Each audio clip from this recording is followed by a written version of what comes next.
আসসালামু আলাইকুম। আশা করি সকলে অনেক বেশি ভালো আছেন এবং আমার জীবন ঠিকঠাক।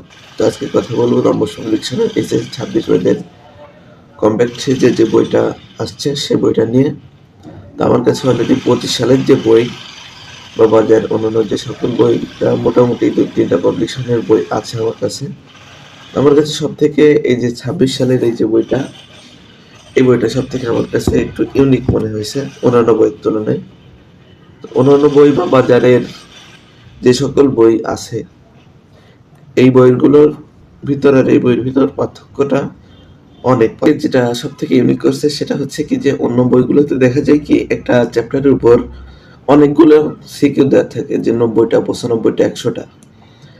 ওইটা আর কি আমাদের যখন পরীক্ষা থাকে বা একটা সময় রিভিশন দেওয়ার জন্য বা যখন আমরা অনুশীলন করি প্রশ্নগুলো, ওই প্রশ্নগুলো কিন্তু আমাদের পক্ষে সবগুলো করা সম্ভব হয় না। দেখা গেল যে 30টা বা 40টা প্রশ্ন করার পর আমাদের আর ওই টাইমটা থাকে না বা আমাদের প্র্যাকটিস করার আর ইচ্ছাটা থাকে না। যার ফলে দেখা যায় কি যে লাস্টের যে প্রশ্নগুলো থাকে ওই প্রশ্নগুলো আমরা প্রপারলি শেষ করতে পারি না। যার ফলে দেখা যায় কি অনেক গুরুত্বপূর্ণ টপিকে বাদ পড়ে যায়। আমি আমার কথাই বলি, আমাদের একটা ফিজিক্স পরীক্ষার দিন আমি জানি না যে ওই টাইপের প্রশ্ন আছে, কিন্তু এই বইটাতে করছে কি যে বিগত 8-10 বছরের প্রশ্ন একসাথে এমনভাবে সাজিয়ে দিয়েছে যে বিগত 8-10 বছরের প্রশ্ন এতে অলরেডি দেওয়াই আছে। এটা করলে আমার মনে হয় যে সম্পূর্ণ টাইপটাই কভার করা সম্ভব হবে। এখন অনেকে বলতে পারে আমার তো 30টা প্র্যাকটিস করলে হবে না, তা আমি কি করব? তো তার জন্য সলিউশন আছে। আমি যদি একটু ক্যামেরাটা দিয়ে দেখাই, প্রথম পেজ থেকেই দেখাই। এখানে ফিজিক্স সেকেন্ড পেপারে যে থার্মোডাইনামিক্সের এই যে অধ্যায়টা, এখানে টপিকের নাম, কোন টপিকটা ইম্পর্টেন্ট, তাপগতিবিদ্যার প্রথম সূত্র, রুদ্ধতাপীয় প্রক্রিয়াকৃত কাজ, মানে প্রত্যেকটা টপিক এখানে কোনটা গুরুত্বপূর্ণ, কোনটা কোন বোর্ডে আসছে প্রত্যেকটা দেওয়া আছে এখানে, কোনটা সিকিউ আসছে। এরপরে যে যে দেখায় প্রত্যেকটার অনুশীলন দিয়ে যতগুলো সূত্র আছে প্রত্যেকটা দেওয়া আছে। এরপরে এই যে সিকিউ দেওয়া আছে, সিকিউরগুলো অ্যান্সার একদম প্রিসাইজলি দেওয়া আছে। এখানে প্রশ্ন দেওয়া আছে 14, 18, 25, 29, 30, এই 35টার মতো এখানে অ্যান্সার সহ দেওয়া আছে। এবং এখানে রাখছে হচ্ছে সৃজনশীল অংশ প্র্যাকটিস করার জন্য। এখানে অ্যান্সারগুলো দেওয়া নেই, শুধু গ ঘ দেওয়া আছে, ক খ দেওয়া নেই। ক খ ওই সাইডেই দেওয়া আছে। এখানে জাস্ট এই সাইডে অ্যান্সারগুলো দিয়ে দিচ্ছে 84% এটার অ্যান্সার।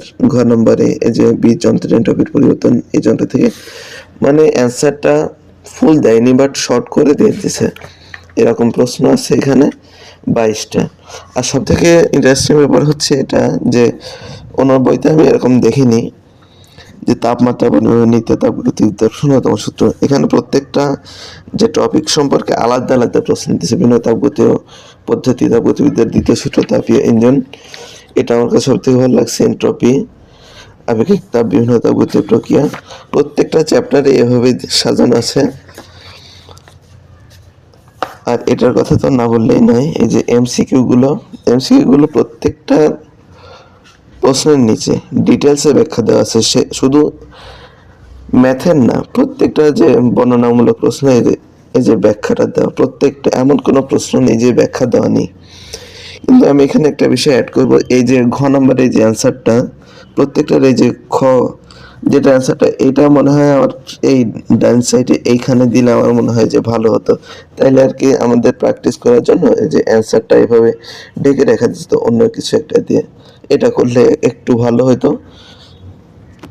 তাছাড়া মোটামুটি বইটা সব দিক থেকে একদম পারফেক্ট আছে। পৃষ্ঠার কোয়ালিটি, অন্যান্য বইগুলো দেখছি যে পৃষ্ঠার কোয়ালিটি দিয়ে রাখছে একদম পেপারের কাগজের মতো।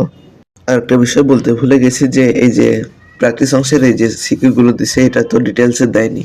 তো এটা অনেকে যে আমি মনে করেন এই যে ঘ নাম্বার পারি না, এই ঘ নাম্বার না পারলে আমি কিভাবে করবো, এটার জন্য এইখানে একটা এই কিউআর কোড দিয়ে দিছে, এটা স্ক্যান করলেই সম্পূর্ণ অ্যান্সারটা ডিটেলসে পেয়ে যাবো। তো এই ছিল মোটামুটি রিভিউ টাইপের একটা ভিডিও ভালো লাগলে একটা লাইক করেন, আর কোথাও ভুল ত্রুটি হলে কমেন্ট বক্সে জানায়েন। আল্লাহ হাফেজ।